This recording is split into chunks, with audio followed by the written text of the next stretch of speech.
All right. Hold on. Yeah, it's recording now. This is called the playground.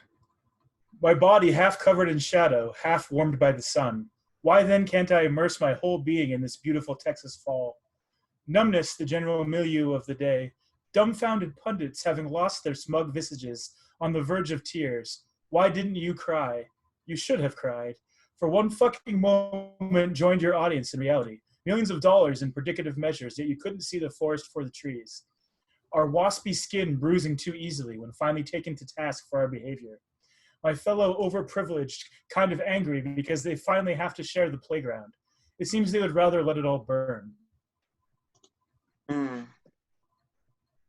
So we're, That's, we're all making generational bitches. that seems like it Mhm. points at a specific thing, but I can't remember what it was.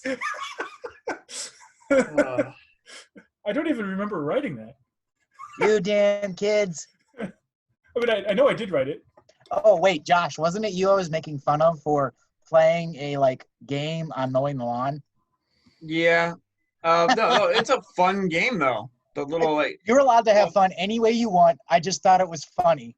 I mean, I'm not an advertisement by any means, but it's literally just mowing. And that's all the app is you're mowing people's lawns, and it's so And relaxing and zen, and I love it. why You is play that fun? this. There's a It's game called Goat Simulator, and you good literally just simulator. you're just a goat. That's the whole game. I'm I'm not sure why these things are fun. Because you turn off your brain, you don't even have to think. You don't have to pick weapons. You don't have to do anything. You don't have to. Yeah, I don't know I'm capable of turning off my brain, but Josh, couldn't you just mow a real lawn? Yeah, that's warm. You get warm doing that. All right, all right. So this is called Augmented Reality. It's also from. Oh, and since I didn't start recording until after I read my first piece, I'm reading from Octothorpe, which is poems I wrote about the emotional intersections of our lives with the internet. Available free from Beautiful Blasphemy. Available free. All right. Augmented Reality. Through filters and frames from inside their own chambers, two people glance at the same image of a man. One sees a patriot, the other sees a criminal. Through filters and frames from inside their own chambers, two people read the day's headlines. One sees chaos, a world awash with malicious tyrants, or at least good men asleep at the wheel. The other sees strong leaders, a growing economy, a future for their family, or at least the possibility of hope in an otherwise dreary world. Through filters and frames from inside their own chambers, two people see themselves in the same bathroom mirror every morning. Each see each other in the same bed every night. Through filters and frames, naked under their covers, two people stranded on two distant planets under each search the sky for a constellation they both recognize.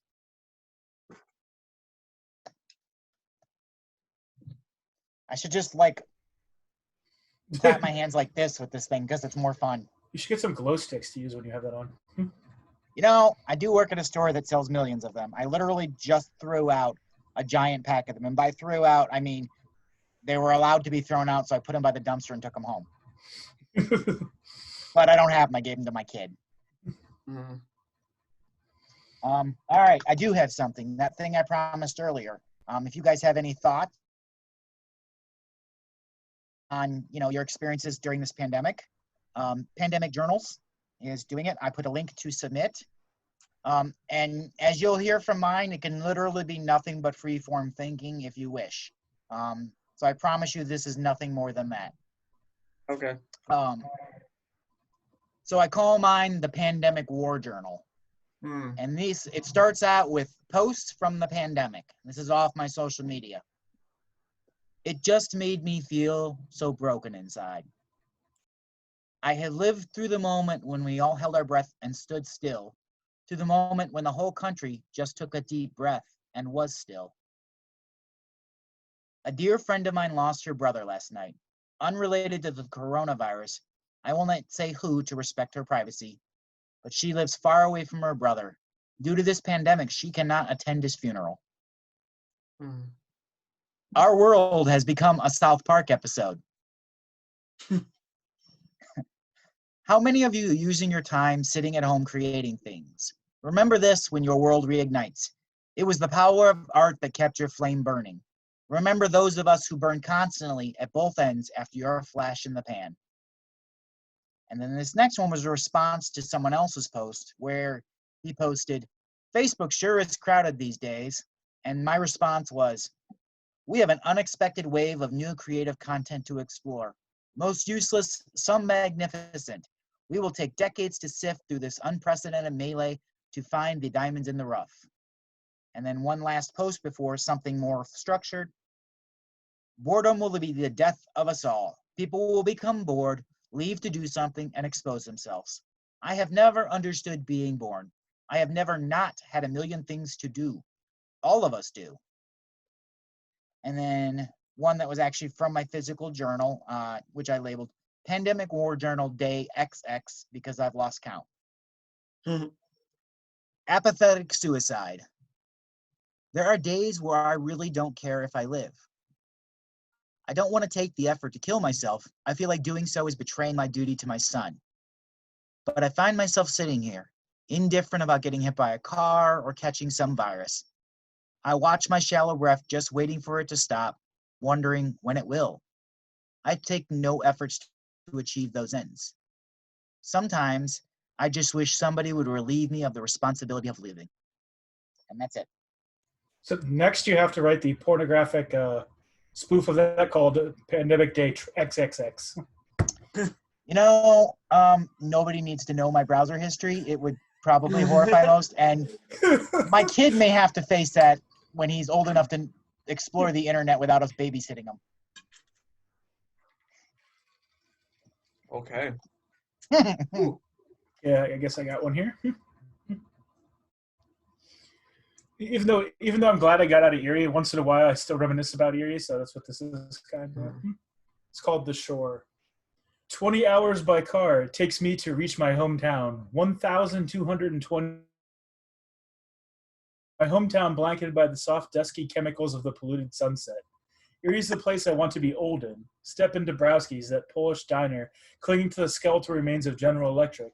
The haunted train yard, the millions of hours of labor that poured through the many buildings, building the infrastructure of the world, but collapsing ours. Eating pierogi the size of my wallet.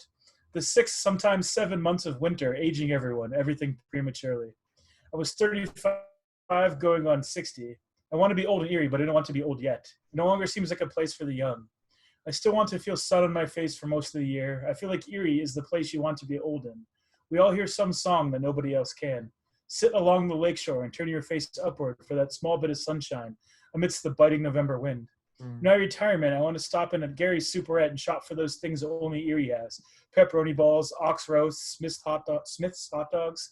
However, for now, I still want to experience the culture made by the young, inspired souls who have not been buried under 200 inches of snow. I will be back for you. Your sunset, your breakfast spots call for me. Future me.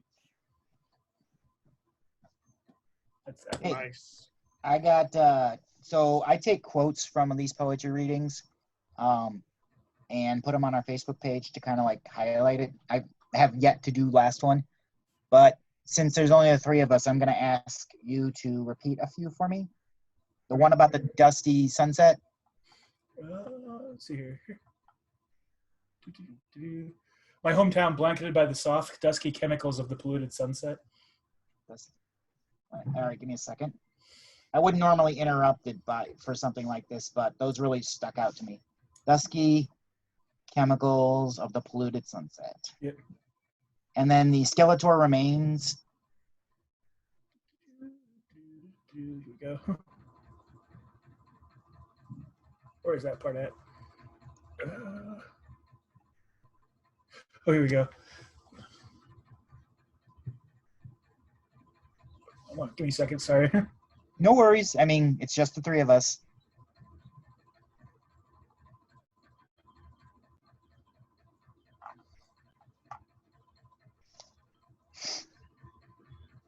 Oh, okay, yeah. So, Erie's the place I want to be old in. Step into Dabrowski's, that Polish diner clinging to the skeletal remains of General Electric. Ah, there we go. Although I do really, and I wrote this one down. Erie is a place you want to be old in. Erie has a unique poetry scene. Yeah. Josh exposed me to it years ago with C's Poets Hall. Hmm. That's where I met Sean. That's where I started. Yeah. And I've been working on getting our books up on Amazon, and our normal small form, like free pamphlet style books are too small for the minimum page count. So I've had to combine volumes. In Josh's case, I combined 4 of his original books into one. So I've been talking to some of the Erie people to kind of do an Erie premiere one. C was not interested, but Chuck Joy was. So Sean, after your book comes out later on, I might ask if you want to have that rolled into it. Okay. And then there was one other person. Can't remember his name right now. He is very kind of old school and I think very often homeless. Oh God, was it the guy that was like the scab? I'm not sure, but I'm looking up his name right now. There was a guy. He's actually sending me enough content for 2 more books, but he literally wrote them on paper and is mailing them to me, even though he told me that in an email. That's funny. Some of the books I have to make are a little more challenging than others. I have an 80-year-old black writer in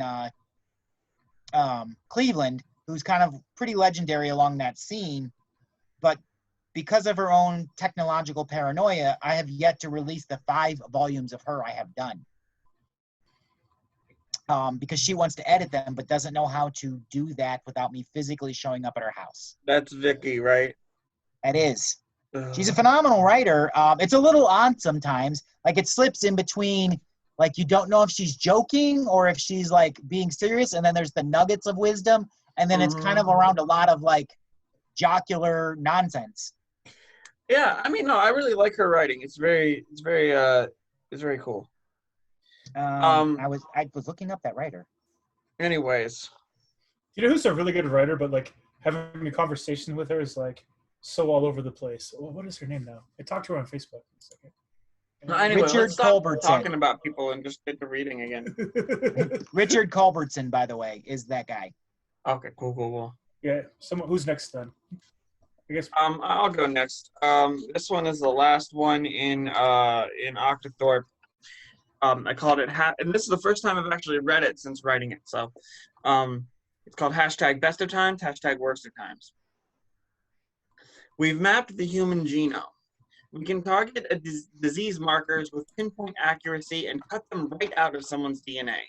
Statistically speaking, globally speaking, humans have never lived in a time with less violence, less brutality, and less suffering. People are more equal now than they have ever been. Yes, there are still problems. There are still outrageous things happening about which you should be outraged. Too many to count, in fact. Yes, we have work to do if we want to see a world where everyone has a fair shot at a good life and poverty is only read about in history books. Still, statistically speaking, globally speaking, we live in the best circumstances. People live longer now than ever before. Diseases, once plagues that killed millions, are now manageable and some even cured. We can communicate instantaneously with people thousands of miles away, and we can organize and assemble on a scale never thought possible. We are small creatures in the face of great threats, but with technology as it is, we can react as a massive collective. We can take down monsters who have stayed too long in power, taking what they want from whoever they please, whenever they want it. No longer do we have to stand for that. No longer. We can stand with the victims we have never met. We can march, we can scream, and we can make our voices heard. No longer do we have to stay silent when systems of oppression push back against progress. But there's also tools of censorship, of disinformation campaigns, of collection and manipulation. There is an endless mob with torches in waiting, and this technology gives trolls and dictators the ability to mark someone as a monster. We have all become products. We have all learned the second language of self-promotion, marketing, and curating our lives as a form of entertainment, being sold to corporations who then sell us back to ourselves. An economy and culture built on recycling identity. Some of us know no other way of being. Some of us were born connected to the feed uploaded to the cloud, our politics in the cloud, our work in the cloud, our money in the cloud, our free time in the cloud, our heads in the cloud. Statistically speaking, globally speaking, we live in the best of circumstances. So why are we so goddamn miserable? I like that. I actually have I'm gonna read one now that can I read one right now because it kind of goes right after what he just read. Go for it. This one is called happenstantial. Instantial. Yes. I've recently stumbled upon the realization that happiness, beauty, and opportunity are always right in front of my eyes. Too distracted from the simplicity of beauty to acknowledge its presence. I'm surrounded with modern solutions for living. Distractions. They are all. And what are they for? My computer has its own possessions. A subwoofer, amazing speakers, 3 pairs of headphones for 2 gaming headsets. I am the definition of distracted. I never go after what I want or need. Punishment is all I ever find down that road. I believe in myself. I think there is a plan, but it is most likely blank. Whoever is recording all of this just fills in the pages after the fact. We measure the value of our possessions in dollar signs. Your bank account should read I, because it's all in your head. Therefore, the only thing I really own is the love I feel. Over time, my friends' lists has been whittled down to a few close ones, while my Facebook profile has exponentially grown. I withdraw. My bank account has canceled due to I'm going to continue existing, or at least until the free market economy finds a way to change to charge me interest on my emotions. Once there's a price tag on my heartstrings, I will pray for a toe tag. Oof. All right, I got some things. Cool. So as I mentioned earlier, I take quotes from things. The last collection of all those quotes I take from readings, I put into a jigsaw piece where I take other people's poems, cut them up, and we make them into new things. That one I put into a piece called Lord's Temple Basement Men, which will be in the next Analog Kingdom book, The Analog Renaissance. Mm-hmm. So I do a lot of not only do I steal people's quotes, I also make up really short statements. They're kind of I would say they're like a mini poem, but they're more like a quote that I thought was interesting that maybe later developed into a bigger thing. So this first one's just called Butterfly. The caterpillars could not understand what he had become. He had transcended into a butterfly. They feared him for his splendor and his majesty. They ripped off his wings and nailed him to the church door, so no one would ever think themselves better. And he spent the rest of his life grounded, knowing what it meant to fly. Oof. That one's about me, but also I kind of applied it to my trans friend. Mm. And then this is a series of those kind of them. Whether or not they go together, I don't know yet. But I've just named it if-then statement. Why not, I say. Can't hurt, or it will, and the difference doesn't matter. I can't save them all, but these ones I can save. I need to have your touch. Birth is a terminal illness. We come into this world screaming, and if we're lucky, we go out with a whisper. This next one is literally a quote from my 7-year-old son. Daddy, you're a million little pieces that can never fit back together. I am yesterday's monster. That sounded Fight Club, that one. Again, I know, right? Again, I fall. Once again, I flew too close to the sun and burned my wings. But for a minute there, I was radiant. Another light went out in heaven tonight. Death by rearview mirror. That's all I got for you. Shorty little things. If you ever decide that it inspires something, feel free to write it and steal it. That quote from your son is amazing. But it had to. I know. I have no idea where the hell that came from. It's not like, as a 7-year-old, he's constantly known for these deep things. We're struggling to get him to even handwrite. Did you think about that? Did you think about that all day after he said it though? Like, what the? No, he just a random statement he said in the car while we're driving. I'm like, where did that come from? That was amazing, but where the hell did that come from? Oh, he just noticed you're a broken, sad person. He's not wrong. Mm. Okay, so I think I'm gonna finish off what I'm doing with a thing from Everything Defenestrated, but I don't know what poem yet. So if someone wants to go next, so that I can pick. So I remember that there was something getting published that had our piece, The Leaf, in it. Did it ever get published? Yes, it did. It's one of the Jigsaw books. Jigsaw Yeah. 2. Yeah, I never got a copy of that. I can send you a digital copy right now. If you want a physical copy, hit me up. Okay, you can go ahead and email it to me. That'd be cool. Yep, I will do that. All right, I can read one real quick, Josh. Yeah. Okay. This is called 6 Feet Below the Sun. Today I saw a cemetery on a hill. While the dead buried here became worm food, it is I that found nourishment, food for thought. The wrought iron fence assuredly to keep out the morbid at night. Now barely contains the tall tree's arms, reaching towards the heavens outstretched, juxtaposed against the backdrop of grieving mourners. How insignificant must the tiny black speck seems from the heavens. Mother Nature's power begins and ends with the sun.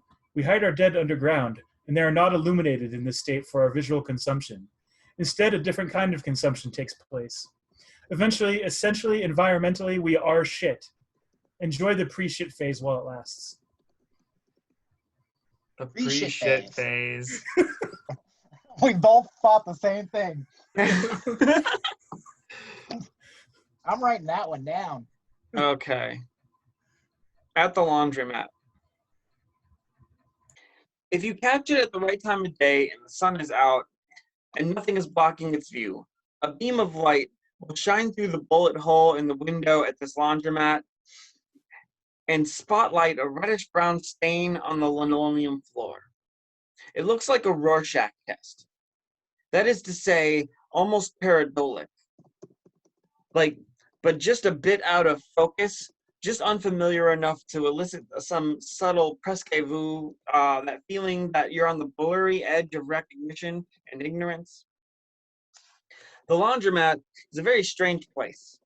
Most public places tend to be very strange to me, given the close proximity of strangers, but this laundromat is different somehow. Not unlike the stain on the floor. I don't exactly know why or how, or what it's about, or what it is about it. A man pops this hazy bubble of thought wherein I am waxing enigmatic at the stain on this floor. He says, "You mind if I change the TV?" What? The TV, you watching it? You mind if I change the channel? I had forgotten the TV was on. I'd forgotten there was a TV at all. It became part of the background noise of the humming dryers, and the thudding of unbalanced loads, and children running around, being yelled at by their mothers. Nah, man, go for it, I say. I'm ready to go home, but my clothes are still in the wash, and I want a bag of chips to calm the lion in my stomach, but the vending machine has a hole in its face, put there by some angry vandal late last night, and all that's left is a single bag of Skittles. Why didn't he take the Skittles? What did he have against the taste of rainbows? And what's this stupid stain shaped like? It's shaped like something. Same man, half an hour later, asks to use my phone. I just put the clothes in the dryer. I'm still going to be here a while. Years ago, I would not have hesitated. I would dial the number without question, hand the device over, but that was before my phone had my bank information and the rest of my life inside of it. I still do. I ask him for the number, I pass him the phone, but I'm more hesitant to do so. And I feel a stab of guilt about that.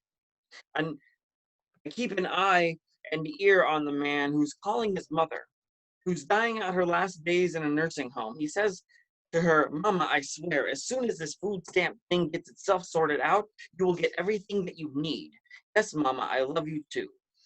Okay, I gotta go. I gotta give this gentleman back his phone." He thanked me and gave me back my life and my breath. He followed another man out of the building, talking his ear off about something, maybe sports. The mother, who was chasing the kids earlier, looking as beat as a New York poet, says to me, "That was nice of you. You're a good man. I don't think I would have done it." I nod to her, accepting the compliment, but still feel this weird headspace. thinking about that man's mother, thinking about my mother, my father, my brothers and sisters, thinking about poverty and the luxury of owning a phone and the responsibility of owning a phone, and about the first communities that took shape around lakes and rivers and oceans and seas because of needs like these, to wash our clothes, to eat, to find help, to get connected. I throw my clothes into a basket. I don't take time to fold them. I'm feeling too hungry, too bothered by that stain and what it might look like, too connected to others for my own comfort. And on my way out the door, I glance at the limp, lonely bag of Skittles. For a brief moment, I consider it.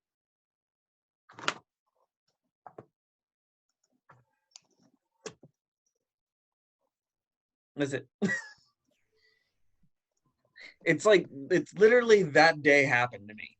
And I still don't know what that poem's about. And I still don't know what that stain looked like. And it bothered me the whole time. Oh, Josh.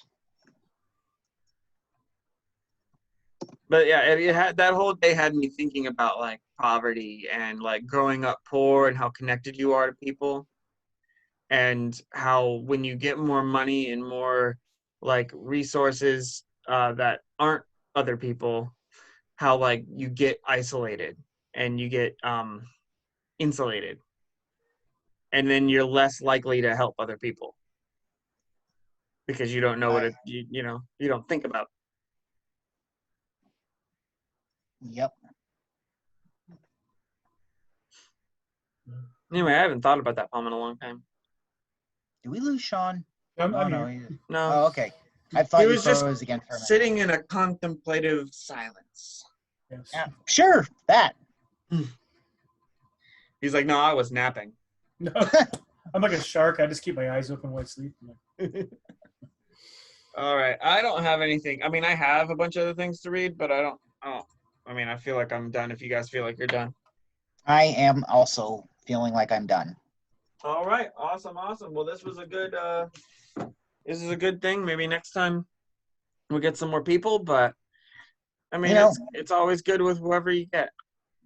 Yep, and we keep it going as long as we can, and is a needed thing, and I think it is a needed thing. Hopefully, I'll try to recruit some more people next time.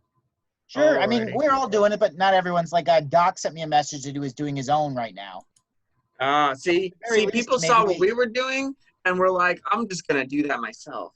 Whatever. Well, and Doc's eventually we'll all just be an in our established own reader, and I'm okay with that. I just wish he'd picked a time that wasn't ours. Here's the thing, though. Features, you can do features on Facebook Live. Mm-hmm.